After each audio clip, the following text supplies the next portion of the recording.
આજે આપણે ધોરણ 9 વિષય ગણિત ચેપ્ટર નંબર 1 સંખ્યા પદ્ધતિ એમાં સ્વાધ્યાય 1.3 નો દાખલો 1 આપણે જોવાનો છે, જેની રકમ છે નીચેની સંખ્યાઓને દશાંશ સ્વરૂપમાં લખો અને તે કેવા પ્રકારની દશાંશ અભિવ્યક્તિ છે તે જણાવો. અગાઉના વિડીયોમાં આપણે દાખલા જોયેલા છે.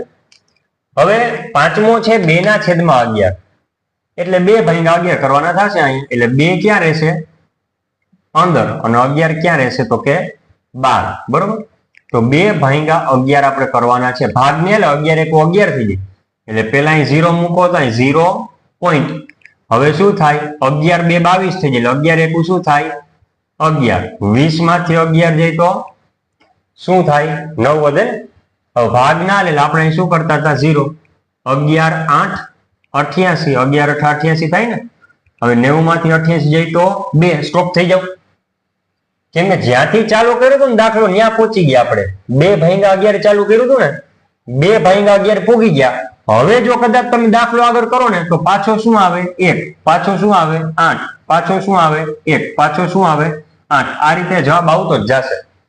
એટલે આપણે જવાબ મળી ગયો શું તો કે 2/11 બરાબર 0.18 આ રીતે આગળ આવી જાય.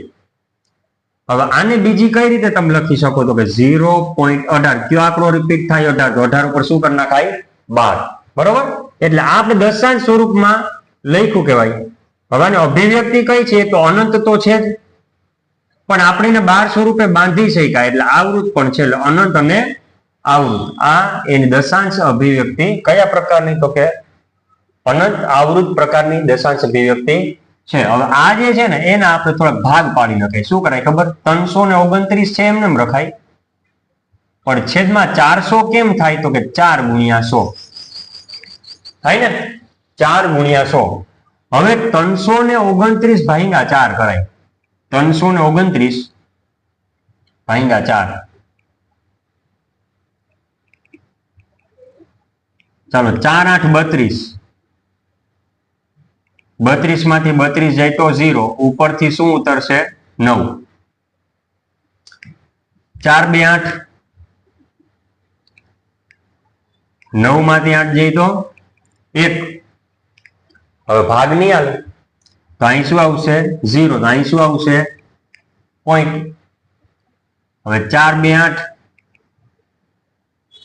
10 માંથી 8 જાય તો 2, ભાગ નહીં આવે તો અહીં 0, અને 4 × 5 = 20, 20 માંથી 20 જાય તો 0.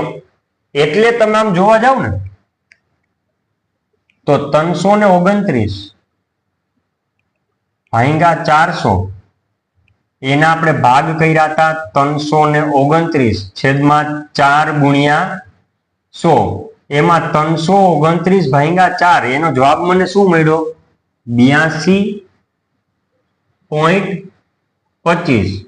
અને છેદમાં હજી છે ને ઘણા લોકો લખતા ભૂલી જાય, છેદમાં હજી 100 છે.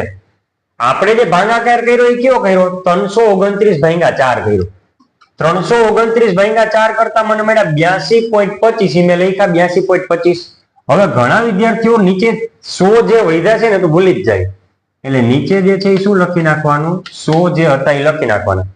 હવે 2 શૂન્ય કાઢો તો પોઈન્ટ છે ને, પોઈન્ટ એ 2 સ્ટેપ આગળ આવે. જો ગુણાકાર કરતા હતા તો પોઈન્ટ 2 સ્ટેપ આગળ આવતું, યાદ છે. હવે છેદમાં 2 પોઈન્ટ કપાય છે તો પોઈન્ટ છે એ 2 સ્ટેપ ડાબી બાજુ આગળ આવશે. ઓલું જમણી બાજુ આગળ જતું હતું, આ ડાબી બાજુ આગળ આવશે.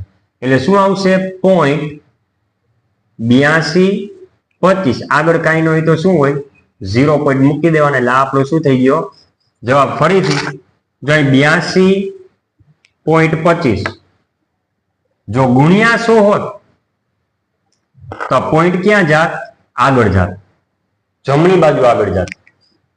પણ 82.25 છેદમાં 100 છે, આનો જવાબ શું થાત 82.25 થઈ જાત, 8225.